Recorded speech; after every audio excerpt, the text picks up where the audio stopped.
Allah, que jusqu'à aujourd'hui, les musulmans du monde entier, cette fête, c'est ce qu'on appelle la fête de la...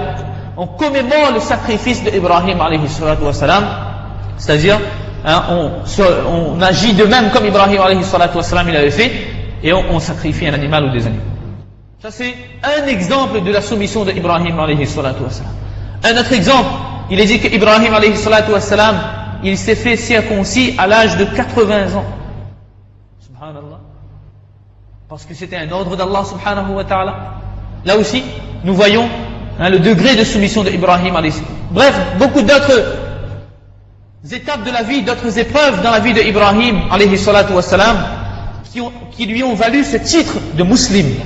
Et le vrai musulman aujourd'hui, c'est celui qui, tout en prenant en considération son contexte, tout en respectant autrui, tout en ayant de la considération dans le contexte dans lequel il vit, eh bien, il n'oublie pas de se soumettre à l'ordre d'Allah subhanahu wa ta'ala, sans aller dans l'extrême. Toujours, le musulman, c'est celui qui suit la voie droite, le droit chemin, c'est celui qui sait peser le pour et le contre, et c'est celui qui sait demander aux érudits, aux gens de science, qu'est-ce qu'Allah subhanahu wa ta'ala me demande à tel moment pour telle action. Et ne pas agir selon sa logique, ne pas se considérer supérieur à l'ordre d'Allah subhanahu wa ta'ala. Ça c'est la première chose qui unit, on va dire, la soumission. Parce qu'aujourd'hui nous sommes appelés musulmans, et ce titre de musulman que nous avons eu, ce n'est pas dire que ça date. Allah subhanahu wa ta'ala nous dit, Allah vous a nommé musulmans. On doit comprendre par là, Allah vous a nommé, vous a fait des gens qui sont soumis. Pas depuis aujourd'hui, mais depuis bien avant la révélation de ce Coran. Et dans ce Coran aussi, Allah nous nomme musulmans. Allah nous nomme comme des soumis. Donc toujours, ne pas oublier cette qualité de soumission, qui est une qualité, et la réaction de Ibrahim alayhi salatu wa salam face aux ordres d'Allah subhanahu wa ta'ala.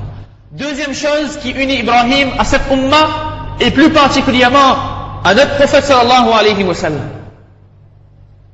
Une chose très, très importante, c'était l'amitié qui existait entre ces deux personnes-là. Un rapprochement très particulier. Alors on pourrait se dire que entre ces deux prophètes alayhi salatu wa salam ont vécu à des années très éloignées. Eh bien, le prophète sallallahu alayhi wa sallam lui-même il s'adresse aux compagnons et il dit que vous savez que parmi les prophètes, il y a des affinités entre les prophètes. Je résume le hadith. Il y a des affinités entre les prophètes. Et chaque prophète a, on va dire, comme des compagnons, des amis. Et mon ami à moi, wa inna waliyyi huwa abi, c'est mon père. Wa khalilu rabbi azza wa jal, et c'est aussi l'ami de mon Seigneur azza wa jal, Ibrahim alayhi salatu wa salam. Et ensuite le prophète sallallahu alayhi wa sallam, il a cité un verset du Coran dans lequel Allah subhanahu wa ta'ala dit, inna awla an-nasi bi Ibrahim, les gens qui méritent le plus, qui sont plus proches d'Ibrahim et qui méritent le plus de se définir de la religion d'Ibrahim, ce sont ceux l'alladhina taba'u, ce sont ceux qui l'ont suivi. Wa hada an-nabi, et c'est aussi ce prophète sallallahu alayhi wa sallam qui peut se permettre de dire que moi je suis plus proche d'Ibrahim alayhi salatu wa salam par rapport aux autres prophètes alayhi salatu wa salam. Walladhina amanu, ce sont les gens qui ont amené iman sur le prophète sallallahu alayhi wa sallam, c'est-à-dire notre umma, nous aussi, nous pouvons nous revendiquer de la religion d'Ibrahim alayhi salatu wa salam, qui était l'unicité de Dieu, mais c'était aussi la soumission complète face par rapport aux ordres d'Allah subhanahu wa ta'ala. C'est la raison pour laquelle Allah subhanahu wa ta'ala, il dit, ma kana Ibrahim yahudiyya, lorsque les juifs ils ont revendiqué que Ibrahim c'était un juif, Allah démontre le contraire dans le Coran. Ma kana Ibrahim yahudiyya, sans pour autant agresser quiconque. Allah dit que Ibrahim n'était pas un juif. Wala nasraniyya, lorsque les chrétiens ils ont revendiqué d'appartenir à la religion d'Ibrahim, Allah dit wala nasraniyya, il n'était pas chrétien. Walakin kana hanifan muslima, mais il était un musulman pur. Il était quelqu'un qui était soumis à la religion d'Allah subhanahu wa ta'ala. Ça c'est le deuxième point qui nous unit, plus précisément qui unit notre prophète sallallahu alayhi wa sallam à Ibrahim alayhi salatu wa sallam. Et le troisième point, c'est la relation très étroite entre Makkatul Mukarrama et Ibrahim alayhi salatu wa sallam. En tant que prophète, Ibrahim alayhi salatu wa sallam, son travail, son wazifa, ce qu'on pourrait appeler son wazifa principal, c'était le tablir, c'était l'invitation à l'unicité d'Allah subhanahu wa ta'ala. C'est la raison pour laquelle Allah subhanahu wa ta'ala, lorsqu'il a ordonné à Ibrahim d'émigrer dans plusieurs endroits du monde, il est parti en Palestine, il est parti en Syrie, il est parti en Égypte, il est parti à Bagdad. Et ensuite Ibrahim alayhi salatu wa salam, il a effectué 5 voyages à Makkatul Mukarram. 5 voyages. Et ces voyages qu'il a effectués à Makkatul Mukarrama n'étaient pas des voyages de promenade, n'étaient pas des voyages de tourisme, n'étaient pas des voyages dans lesquels il a erré quelque part, il a atterri à tel ou tel endroit. C'était sur ordre d'Allah. À chaque moment, à chaque endroit qu'il a émigré, c'était uniquement sur ordre d'Allah subhanahu wa ta'ala. C'est la raison pour laquelle il est dit, lorsqu'il était en Syrie, il avait des troupeaux, il avait des champs, il avait tout le confort matériel possible.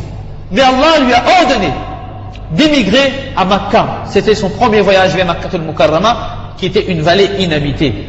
Et il a emmené son épouse Hajara, accompagné de son fils Ismaïl, qui était encore un enfant, bébé même, pour les déposer, non pas les abandonner, mais les déposer à Makkah, à Makkah qui était une vallée qui n'existait, il n'y avait aucune âme qui vivait à cet endroit-là. Et Ibrahim alayhi salatu wassalam, qui avait eu son fils à un âge très avancé, alors lorsqu'il quitte son épouse et il repart, réaction logique de l'épouse, où est-ce que tu pars? Tu nous laisses là? Tu nous abandonnes à cet endroit où il n'y a personne qui vive? Et Hajara s'est étonnée de la réaction de Ibrahim. Pourquoi? Parce qu'elle savait pertinemment que Ibrahim avait un amour particulier aussi bien pour elle que pour son fils. Pour quelle raison donc, quelle raison y avait-il pour qu'il quitte sa famille à cet endroit où personne ne pouvait les aider? Alors Ibrahim alayhi salatu wassalam n'a pas répondu.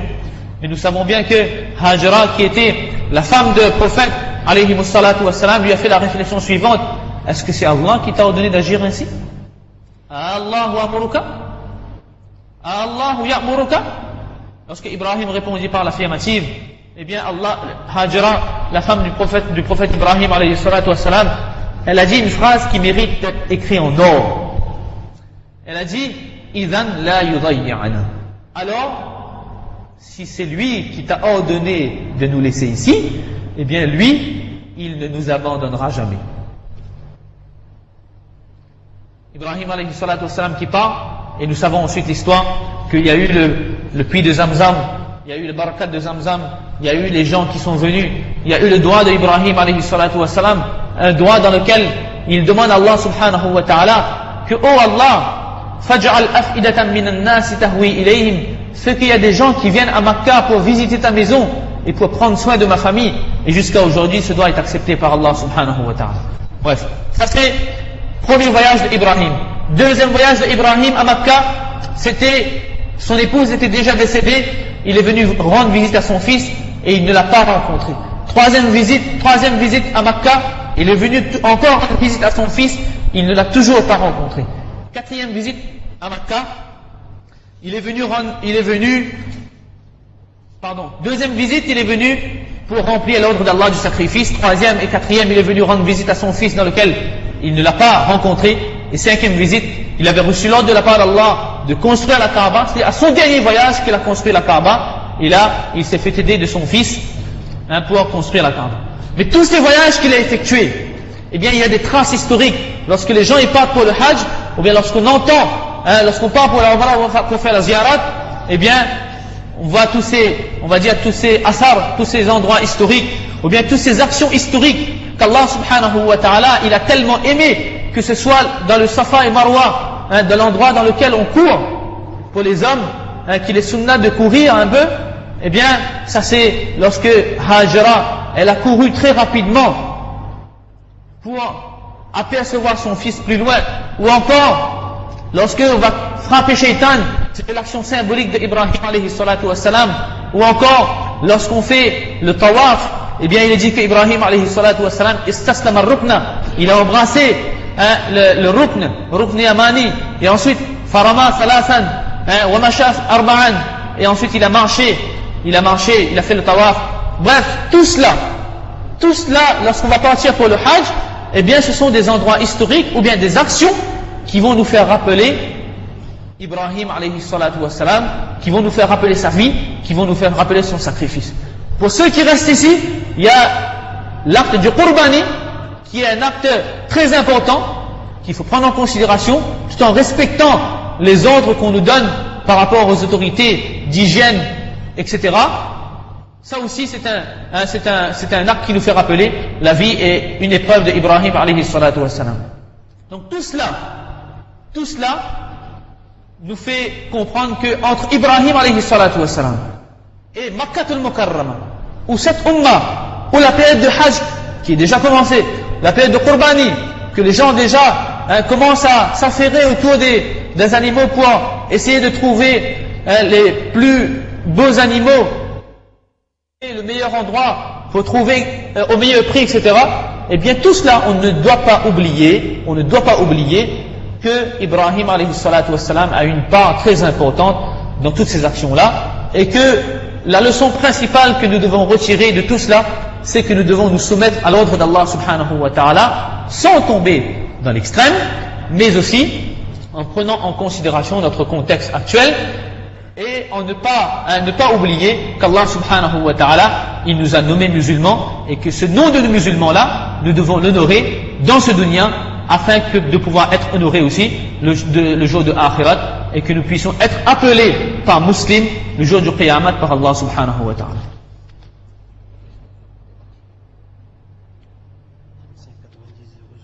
شيطان